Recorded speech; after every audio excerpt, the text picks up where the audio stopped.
Thank you. Sorry अगर किसी को धक्का लगा, माफी यार, सॉरी उसके लिए। नहीं आपको सोनू जी, आपको बिहार के मुख्यमंत्री बनाने के लिए लोग कह रहे हैं, बनेंगे मुख्यमंत्री। अरे इतनी बड़ी जिम्मेदारी मत करो, मुझे लगता है, मैं हमेशा सबको यही बोलता हूँ कि ऐसा सोच रखी जाती है कि सिर्फ राजनीति में आके ही मदद की जा सकती है, जो मैं पिछले 2-2.5 साल से कर रहा हूँ। ये सबसे बड़ा उसका कहने का उद्देश्य ये है कि किसी की मदद करने के लिए राजनीति में आना ज़रूरी नहीं। राजनीति बहुत कमाल का फील्ड है, उसमें आके और मदद हो सकती है, लेकिन हर चीज़ का एक समय होता है, एक ऊपर वाले ने तय किया होता है जब होना होगा।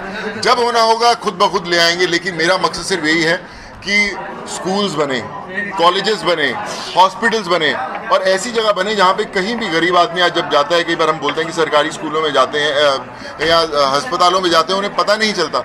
एक ऐसी व्यवस्था बने कि एक फ़ोन के ऊपर उनका इलाज हो, जाने बच सके।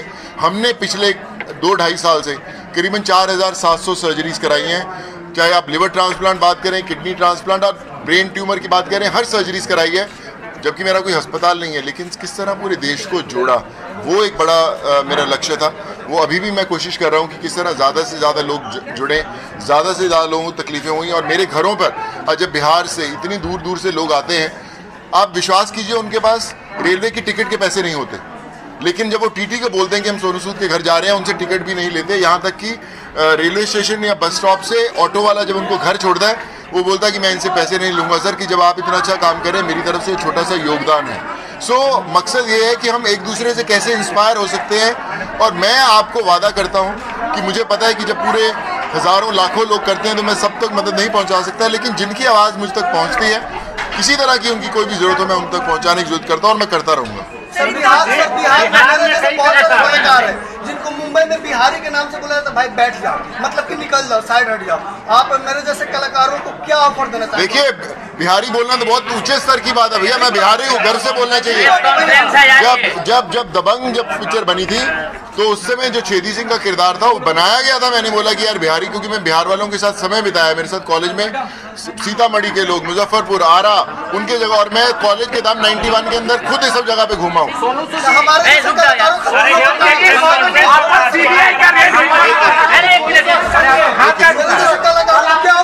मैं यही कहना चाहूंगा कि भाई, टैलेंट को यही कहना चाहूंगा कि टैलेंट एक ऐसा पानी का बहाव होता है जिसको कोई रोक नहीं सकता। सोनू सूद जी, आप एक बात बताइए, सोनू सूद जी, बिहार आने का पूरा आपका मकसद क्या है? इस स्कूल में आने का क्या मकसद है? आप क्या मकसद लेके आए, पहले वो बता दीजिए, उसके बाद लोग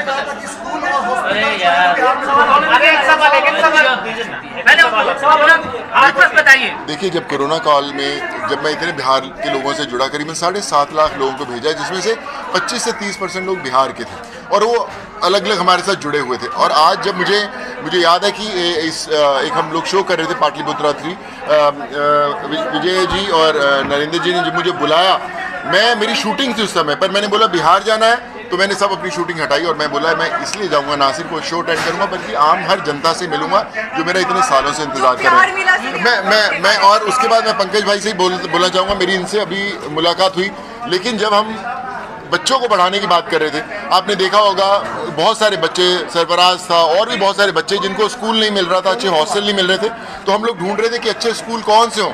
पंकज भाई से हमारी भेंट हुई और उसके बाद हमारे शिवा है हमारी फाउंडेशन के साथ जुड़े हुए, उन्होंने बताया कि बहुत कमाल के इंसान हैं, बहुत कमाल के स्कूल हैं। हमने बोला हम सबको उनको जोड़ना है और आज हम कई बच्चों को यहाँ पे पढ़ा रहे हैं।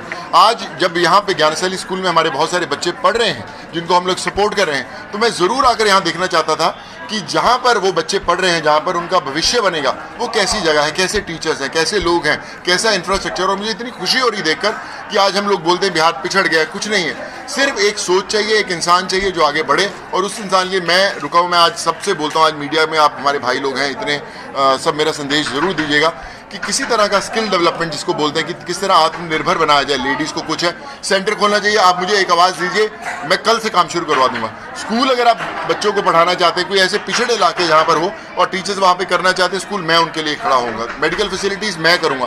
तो मेरा मकसद आज सब लोगों को आपके थ्रू ये कहने का है कि आप ये कभी मत सोचिए कि बिहार पिछड़ा हुआ है या उनको मदद नहीं होती या राजनीति से कब मदद होगी या कौन नेता कौन करेगा, कौन अभिनेता करेगा, कोई फर्क नहीं पड़ता। हम आम इंसान हैं, हम आम इंसान बन के बिहार को वो बनाएंगे जो हम बनाना चाहते हैं। बिहार के मुख्यमंत्री बना दिया जाए तो आपका पहला उद्देश्य क्या होगा सर? बना के छोड़ोगे आप तो यार मेरे को। बिहार से बहुत सारे कलाकार हैं जी। बिहार में बहुत सारे कलाकार, लेकिन आपसे क्यों ज्यादा अटैचमेंट बिहार के लोगों को? क्योंकि मेरी अटैचमेंट बिहार वालों से बहुत ज़्यादा भाई।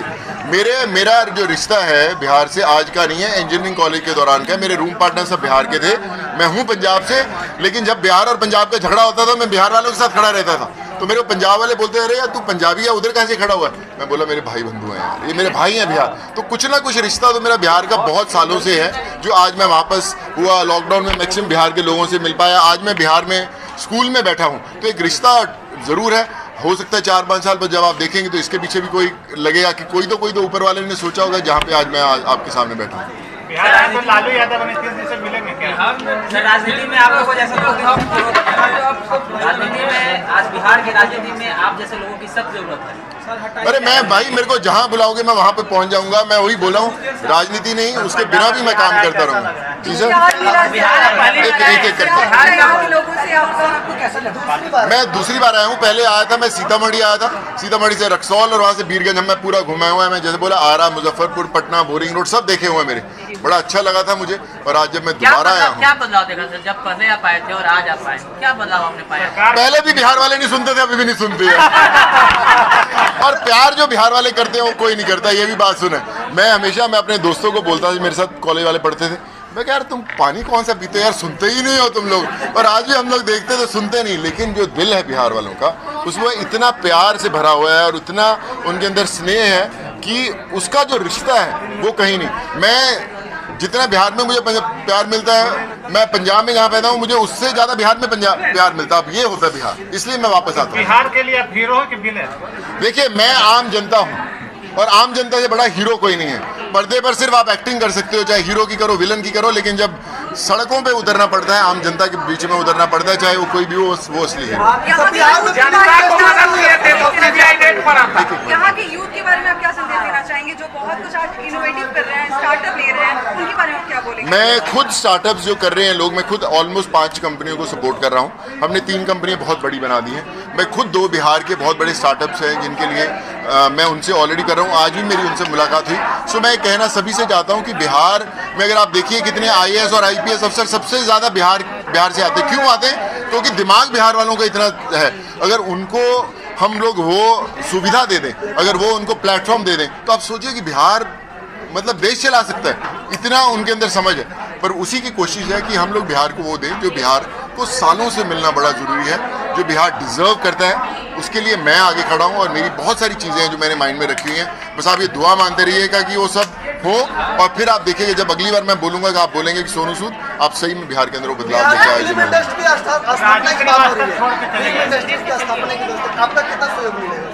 देखिए, मैं हमेशा खड़ा हूँ। एक बात मुझे रास्ते में जब मैं आ रहा तभी भी मैं बोल रहा था, फिल्म इंडस्ट्री बनाते हैं लोग, वहाँ के आर्टिस्ट, और कितना वो काम देते हैं। मैं हमेशा खड़ा हूँ। मुझे किसी तरह का कभी भी कोई भी मेरी तरफ से योगदान आया, मैं फिल्म अब मैं दे दूंगा सर कॉन्टैक्ट। मेरा ऑलरेडी प्रोडक्शन हाउस है सर। मैं तो पिक्चर ही बिहार के लिए बनाने के लिए। देखिए, मैं हमेशा कहता हूँ एक ऑफिस खोलना इंपॉर्टेंट नहीं होता, उससे काम नहीं चलता कि मैंने अगर एक मेरा सोनू सूद प्रोडक्शंस ऑफिस खुल गया, उससे काम नहीं है। मेरा मकसद ये है कि मैं यहाँ पे एक ऐसा चैनल क्रिएट करूँ ताकि कोई जो भी लोग आर्ट से जुड़े हुए हैं, जो बम्बई जाने से डरते हैं, मुंबई जाने से डरते हैं, उनको पता हो कि यार हम लोग वहाँ पे एक अपना पोर्टफोलियो या हम अपना वहाँ पे CV दे दें तो कहीं ना कहीं कनेक्शन जुड़ जाएगा। उसकी मैं पूरी कोशिश करूँगा। सोनू सूद जी, एक बात मैंने पिछले बार भी पंकज से पूछा था। एक मिनट मेरे भाई, एक मिनट। सोनू सूद जी, मैंने पंकज जी से पिछली कॉन्फ्रेंस में मैंने पूछा था कि जो एजुकेशन है वो काफी अब महंगी हो गई है। आम लोग क्या मतलब एक जो मिडिल लोअर क्लासेस के जो व्यक्ति हैं वो भी अपने बच्चों को इस जैसे इतने बड़े संस्थान में पढ़ाने की हिम्मत नहीं रखते हैं। तो आपको क्या नहीं लगता है कि जो एक बेस लेवल पे एक समान एजुकेशन की बात हो, जहाँ सभी तरह की हर बच्चों को आपके जैसे लोगों की जरूरत ना पड़े, ऐसी व्यवस्था होनी चाहिए? देखिए, मैं ना एक क्यों आएंगे किसी खास बच्चे को गोद लेने के लिए? व्यवस्था ही नहीं हो। बिल्कुल सही बात है पंकज जी। मैं आपसे भी कहना चाहूँगा और मैं सब लोगों से कहना चाहूँगा, एक बहुत बड़ा संदेश है जो जाना जरूरी है। हम लोग अपने स्कूलों के अंदर ज्योग्राफी पढ़ाते हैं, हिस्ट्री पढ़ाते हैं, मैथमेटिक्स पढ़ाते हैं, सब कुछ पढ़ाते हैं। क्या अपने स्कूल के अंदर एक पीरियड ऐसा होता है जो सोशल सर्विस सिखाता है कि भैया आपको समाज के लिए क्या करना है? एक पीरियड ऐसा होता है फॉरेन के अंदर, अगर वो आपने सोशल सर्विस का कार्यक्रम नहीं किया या वो लेक्चर नहीं पूरे किए तो आपको कोई जॉब नहीं मिल सकता, आपको ना प्राइवेट में ना सरकारी में आपको कोई जॉब नहीं मिल सकता जब तक आप वो आपको ख़त्म नहीं करते हैं सोशल सर्विस का। सो मुझे लगता है देश में सबसे पहले हर स्कूल को, हर कॉलेज को, हर जो राजनीति में लोग हैं उनको एक सोशल सिखाने का कि समाज सेवा कैसे करें, तब देखिए अपने आप बदलाव आएगा। और आपका जवाब जो है ना, हर एक गरीब आदमी मदद करने निकलेगा। आपने बोला कि पैसा होना जरूरी है, फेमस होना जरूरी है मदद करने के लिए, नहीं सक्षम होना जरूरी है। मेरे लिए मैंने जब लोगों को भेजा सर, जो आदमी 120 रुपए की दिहाड़ी बनाता है, बिहार का बंदा, वो भी आज हमारी संस्था के साथ जुड़ के किसी गांव के अंदर इंटीरियर को किसी को भैंस देने जाता है, जिसको हम लोग बोलते हैं, क्योंकि उसके अंदर जुनून है काम करने का। मैं सबसे यही कहना चाहता हूँ कि फ़र्क नहीं पड़ता कि आप कितने फेमस हैं, एक्टर हैं, नहीं है, आम आदमी हैं, आप हमारे साथ जुड़िए सूद फाउंडेशन के साथ, हम साला किसी को प्रॉब्लम नहीं आने देंगे। बिहार देश चला सकता है तो बिहार के मुख्यमंत्री देश चलाने के लिए प्रधानमंत्री की बात कर रहे हैं, क्या उनके मुहिम में आप साथ होंगे अगर बिहार से कोई प्रधानमंत्री बनता है या बनने के लिए आगे लड़ाई लड़ता है? देखिए, मैं हमेशा कहता हूं कि बिहार के अंदर जो दिमाग है वो IAS IPS ऑफिसर जो बनते हैं और जो देश चलाते हैं उसी से पता लगता है कि मैक्सिमम लोग यहाँ से आते हैं। दूसरी बात ये बोले कि स्टेट कोई भी हो, मुख्यमंत्री कोई भी हो, MLA हो, MP हो, प्रधानमंत्री हो, कोई भी हो, सिर्फ जुनून चाहिए देश को हेल्प करने का, कोई फर्क नहीं पड़ता आप किसी के साथ भी खड़ी है। बिहार देता है सर, तो यहाँ के मुखिया भी देश चलाते हैं। बिहार की कई योजनाओं को केंद्र ने लागू किया है, वर्तमान अभी जो केंद्र सरकार है, तो बिहार के मुख्यमंत्री ने बीड़ा उठाया है कि बिहार का भी प्रधानमंत्री देश में बने, वहाँ सत्तासीन हो, तो वो एक मुहिम पूरे विपक्ष को एकजुट होकर पूरे। देखिए, मुझे लगता है कि जब अभी देश के जो प्रधानमंत्री बनते हैं, देखिए मैं तो हमेशा खड़ा ही हूँ, पर मैं कहता हूँ कि जब देश के प्रधानमंत्री बनते हैं, जो भी बनते पूरा देश बनाता है उनको, है ना। ये सिर्फ एक स्टेट का मुद्दा नहीं है, पूरे देश का मुद्दा है। हमें सिर्फ देश बदलना है, फर्क नहीं पड़ता कि कौन सी स्टेट से हो, एज लॉन्ग एज कोशिश हो।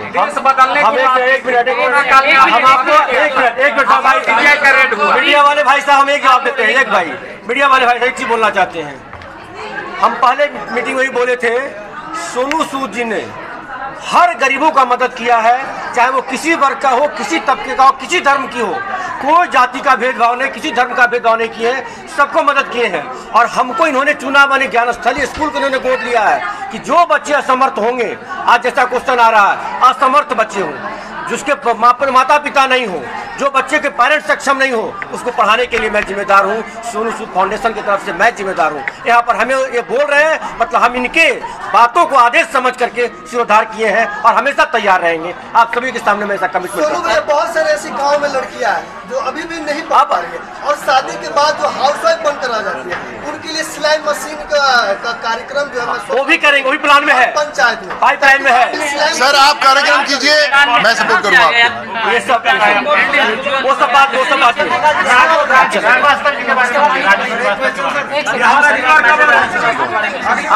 आप जो जब बुलाओगे भाई आ जाऊंगा। सम्मानित नहीं कर सके, नहीं में सम्मानित कर रहे हैं।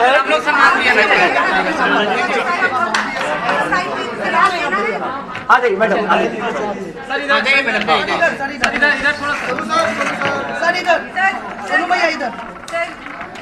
आइए मैडम, आप आइए मैडम।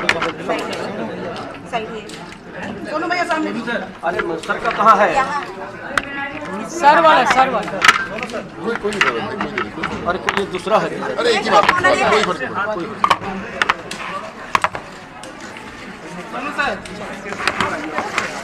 आप आ जाइए।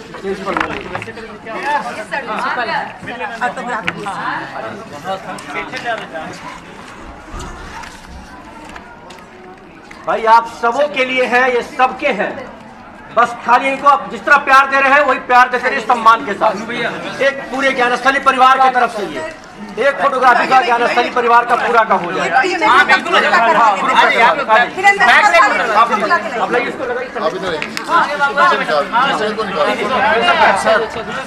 हाँ ठीक है, आइए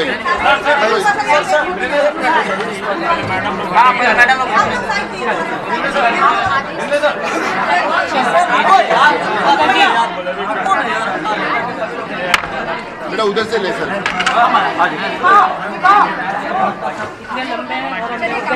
अच्छा, यहाँ पर कुछ मीडिया कर्मी को भी हम लोग सम्मानित करने रखे थे सबों के लिए। ये देखिए अभिषेक कुमार है, हिंदुस्तान के फोटो जर्नलिस्ट, उनको मैं आमंत्रित करता हूँ और सोनू सूद जी से आग्रह करता हूँ कृपया उन्हें सम्मानित करें। जय जी क्या हाल है? अरे इन्हीं को ले चलते फिल्म शाकाल शाकाल और कौन यहाँ पर है? सर जी